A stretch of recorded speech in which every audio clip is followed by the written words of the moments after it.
எல்லாருக்கும் வணக்கம். பொதுவாக தேர்தலில் ஜெயிச்சு ஆட்சிக்கு வரக்கூடிய கட்சிகள் மொதல் 4 வருஷம் என்ன தான் ஆட்டம் ஆடினாலுமே அந்த கடைசி வருஷன்றது ரொம்ப குரூஷியல். அதில் கொஞ்சம் அடக்கி வாசிப்பாங்க. ரொம்ப ஓவராக அராஜகம் பண்ணுறது, பிடிச்சி ஜெயிலில் போடுறது, குண்டாஸ் போடுறது, இந்த மாதிரியான வேலைகள்லாம் குறைச்சிப்பாங்க. அதே மாதிரி புதுசாக நலத்திட்டங்கள்லாம் மக்களுக்கு அறிவிப்பாங்க. திடீர்னு நல்லவங்களாயிருவாங்கன்னு வச்சுங்களேன். அதே வேலையை தான் இப்போ திமுக பண்ணிட்டு இருக்குது. என்ன ஒன்று, நலத்திட்டங்கள் மற்ற கட்சியாக இருந்தால் உண்மையாகவே பண்ணும். திமுகன்றது அதை வச்சு வெறும் விளம்பரம் பண்ணிட்டு இருக்குது. அவ்வளோதான் வித்தியாசம். ஆனால் இந்த கடைசி வருஷத்தில் அராஜகம் பண்ணுறது மற்ற கட்சிங்க பண்ண மாட்டாங்க. ஆனால் கடைசி வருஷமாக இருந்தாலும் உச்சக்கட்ட அராஜகம் திமுக இப்போ பண்ணிட்டு இருக்குது. ஆணவத்தில் ஆடிட்டு இருக்குதுன்னு வச்சுங்களேன். ஒன்றும் இல்லை, பத்திரிகையாளர்கள் போயிட்டு கேட்குறாங்க அமைச்சர் சேகர் பாபு கிட்ட, இப்படி தான் நீங்கள் தேர்தல் வாக்குறுதி நீங்கள் கொடுத்துருந்தீங்கல்ல, அந்த தூய்மை பணியாளர்கள் அங்கே போராடிட்டு இருக்கிறாங்கல்ல, அவங்களோட பணியை நிரந்தரமாக பண்ணி கொடுப்போம் அப்படின்ட்டு தேர்தல் சமயத்தில் தேர்தல் வாக்குறுதி கொடுத்துருந்தீங்களே, அதை பற்றி இப்போ என்ன சொல்கிறீங்கன்ட்டு கேட்டால், முதல்ல பார்த்தீங்கன்னா ஒரு நீலம் அப்படிங்கிற ஒரு ஊடகம் போயிட்டு அவர்கிட்ட கேள்வி கேட்குறாங்க. அவங்க மெயின் ஸ்ட்ரீம் மீடியா கிடையாது, யூடியூப் மீடியான்னு நினைக்கிறேன். குறிப்பாக அந்த தூய்மை பணியாளர்களுடைய உரிமைக்காக பேசிகிட்டு இருக்கிற ஒரு யூடியூப் மீடியான்னு நினைக்கிறேன். அவங்க போய் கேட்குறாங்க, நீங்கள் சொன்னீங்கல்ல என்ன இப்போ அப்படின்னு கேட்கும்போது, நீ யார், உனக்கு நான் எதுக்கு பதில் சொல்லணும், மீடியா இருக்குது அவனுக்கு நான் பதில் சொல்கிறேன், அதுவும் யார் மீடியாக்காரனை பார்த்துட்டு அவனுக்கு நான் பதில் சொல்கிறேன் அப்படின்ட்டு மிகவும் ஆணவமாக திமிரா பதில் சொல்கிறாரு. பத்திரிகையால் தான் சந்திக்கிறேன், உங்களை சந்திக்கல, அவங்க கேட்கட்டும். சாருக்கு என்ன நினப்புன்னு தெரியல. மக்கள் எல்லாத்தோட நம்ம தான் பெரிய ஆள், முதலமைச்சர் விட நம்ம தான் பெரிய ஆள் அப்படின்ற நினப்பு இருக்குன்னு தான் நினைக்கிறேன். ஏன்னா அப்படி தான் பல பேர் சொல்லிக்கிறாங்களாட்டுங்குது. மீடியாக்காரங்களை பார்த்து என்ன கேட்குறதுக்கு நீ யாருன்னு கேட்குறீங்களே சார், முதல்ல நீங்கள் யார் சார், நீங்கள் யார் முதல்ல, இந்த துறைக்கும் உங்களுக்கும் என்ன சம்பந்தம், இந்த சம்பந்தப்பட்ட துறையோட அமைச்சர் KN நேரு, அவர் தான் கேள்விகளுக்கு பதில் சொல்லணும், அவர் தான் பத்திரிகையாளர்களை சந்திக்கணும். அதே மாதிரி அங்கே இருக்கிற தூய்மை பணியாளர்களை சந்திக்கணும்னா கூட அவர் தான் சந்திக்கணும். உங்களுக்கு இங்கே என்ன வேலை? யார் நீங்கள் சொல்லுங்க பார்க்கலாம். அறநிலையத்துறை அமைச்சர். கோயிலில் போயிட்டு அங்கே கோயில்களில் என்ன நடக்குது, நிர்வாகம் சரியாக இருக்குதா, கோயிலில் போடுற உண்டியல் அந்த கணக்கு வழக்கெல்லாம் கரெக்டாக இருக்குதா, அதை பார்க்கறது தான் உங்களோட வேலை. இங்கே எல்லாத்துக்கும் பஞ்சாயத்து பண்ணிட்டு இருக்கிறது தான் உங்கள் வேலையை. உங்களுக்கு என்ன நினைப்பு உங்களுக்கு, நீ எப்படியாப்பட்ட அமைச்சர், எந்த துறைக்கு வேணால் அமைச்சராக இருக்கலாம், சென்னைன்னு வந்துட்டா இங்கே இருக்கிற எல்லா துறைக்குமே நான் தான் அமைச்சர் அப்படின்ற நினைப்பா உங்களுக்கு? அப்பட்டமான ரவுடிசம் இல்லையா அது, அப்பட்டமான ஒரு அதிகார துஷ்பிரயோகம் இல்லையா அது? நீங்கள் யார் முதல்ல சொல்லுங்க பார்க்கலாம். எல்லாத்துக்கும் போய் பேட்டி கொடுத்துக்கிட்டு எல்லாத்துக்கும் போய் நாட்டம் பண்ணிக்கிட்டு சென்னைக்கு நீங்கள் தான் முதலமைச்சரா? அப்போ ஐயா ஸ்டாலின்ட்டு அப்படி தான் கேட்கணும். ஐயா ஸ்டாலின் அவர்களே, நீங்கள் வேணால் தமிழ்நாடு முழுக்க இருக்கிற மற்ற பகுதிகளுக்கெல்லாம் நீங்கள் முதலமைச்சராக இருக்கலாம், ஆனால் சென்னைக்கு பாருங்கள் ஐயா சேகர் பாபு தான் முதலமைச்சர், அவரை மீறி உங்களால் எதுவும் பண்ண முடியாது அப்படின்ற மாதிரி தான் நம்ம கேட்க வேண்டியது இருக்குது. ஏன்னா ஒரு விஷயம் கேள்விப்பட்டேன், செவி வழி செய்தி, ஒரு பத்திரிகையாளர் சொன்னார்னு வச்சுங்களேன்.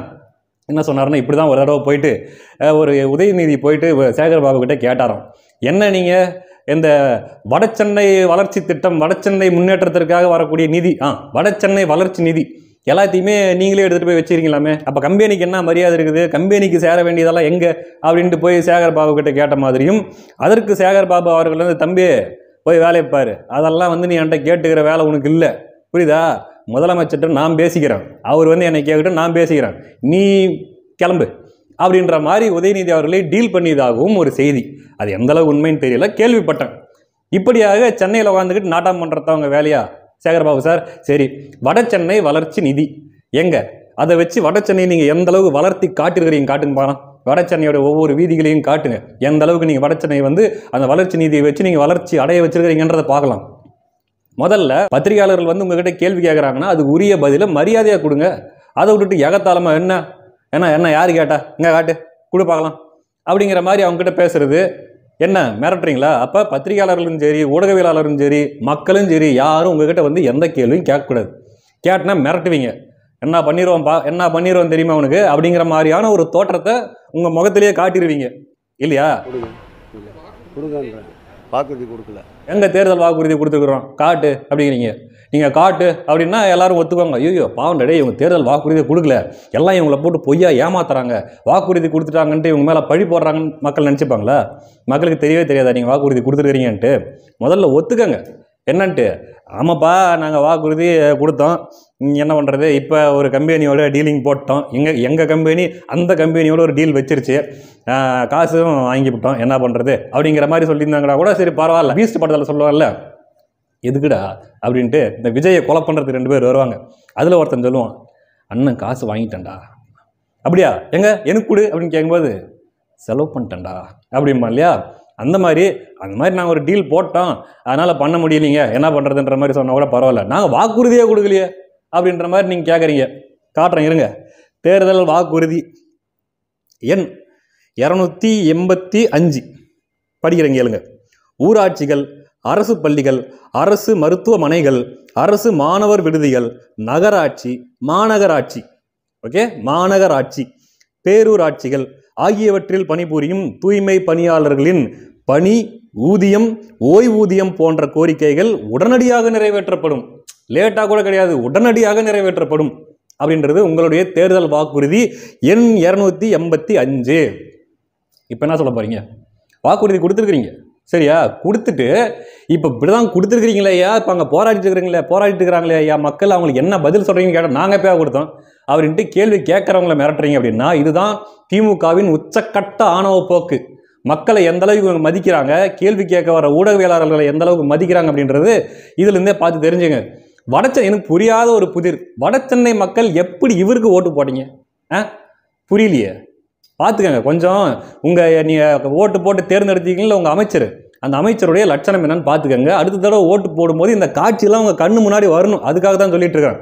கூடுதலாக அது மட்டும் சொல்ல, இன்னும் என்னென்ன உருட்டல்கள் உருட்டிருக்கிறாங்கன்னு பாருங்க. என்ன அப்படின்னா, வாரம் ஒரு நாள் அனைத்து தூய்மை பணியாளர்களுக்கும் விடுமுறை அளிக்கப்படும். அப்படி விடுமுறை நாட்களில் பணிபுரிய நேரிட்டால் கூடுதல் பணி நேர ஊதியம், ஓவர் டைம் வேஜஸ் வழங்கப்படும். 282. இப்போ 283. தூய்மை பணியாளர்கள் பணியில் இருக்கும்போது உயிரிழக்க நேரிட்டால் அவருடைய வாரிசுதாரர்களுக்கு கல்வி தகுதியின் அடிப்படையில் உடனடியாக அரசு வேலைவாய்ப்பு வழங்கப்படும். 284. தூய்மை பணியாளர் பணியில் இருக்கும்போது 10ஆம் வகுப்பு தேர்ச்சி பெற்றால் அதே துறையில் காலியாக உள்ள பதவிகளில் கல்வி தகுதிக்கேற்ப பதவி உயர்வு வழங்க நடவடிக்கை எடுக்கப்படும்.